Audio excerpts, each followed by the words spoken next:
It's really one of those places where you find the Mediterranean diet still being lived today with very little meat, lots of olive oil, lots of good vegetables, lots of fruits too, I imagine, around here. And then the legumes and the bread and the pasta and all of that. Thank goodness. Yeah. I mean, I say still in these towns, that the traditions are kept, and now is our duty, our task, to try to keep them.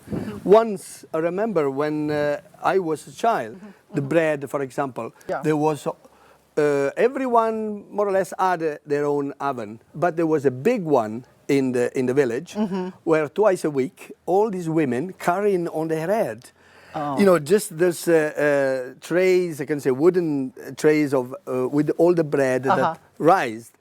And another thing that I'll never forget, it was getting up in the morning and seeing my mother's bed, the bread that was rising. That was I've heard of that. proof. Like she covered it with the blanket. That was the warmth, how, because there was no central heating. Right. Of course, so then they would get up, put the clean white sheet, kept purposely for that, for the bread.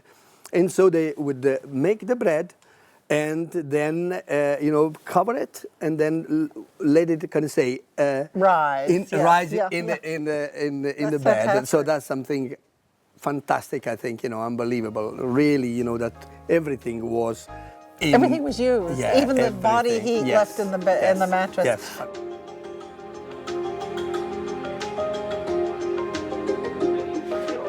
Italy is a country of bread lovers, but if you ask any Italian what's the best bread in Italy, chances are they'll say Pane di Altamura.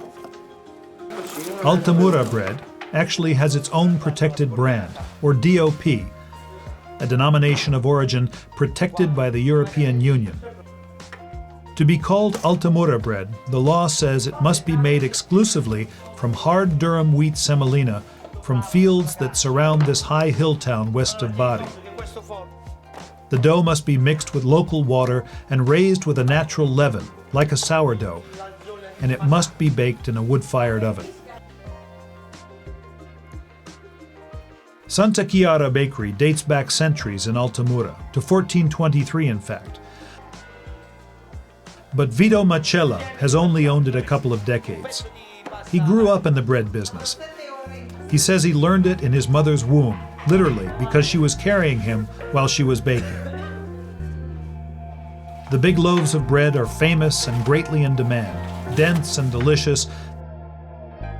The insides golden from the carotene in the durum wheat, and the outside crisp and crackling from the intense heat of the ancient ovens.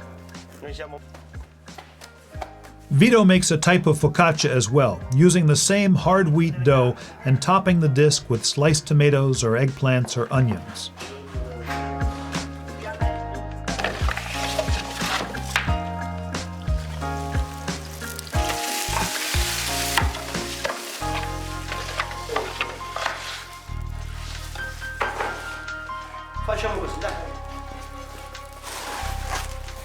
That's the full extent of his repertoire, though he also makes pretzel-like taralli to go with a glass of wine. And he sells packages of handmade local pasta like orecchietti and cavatelli.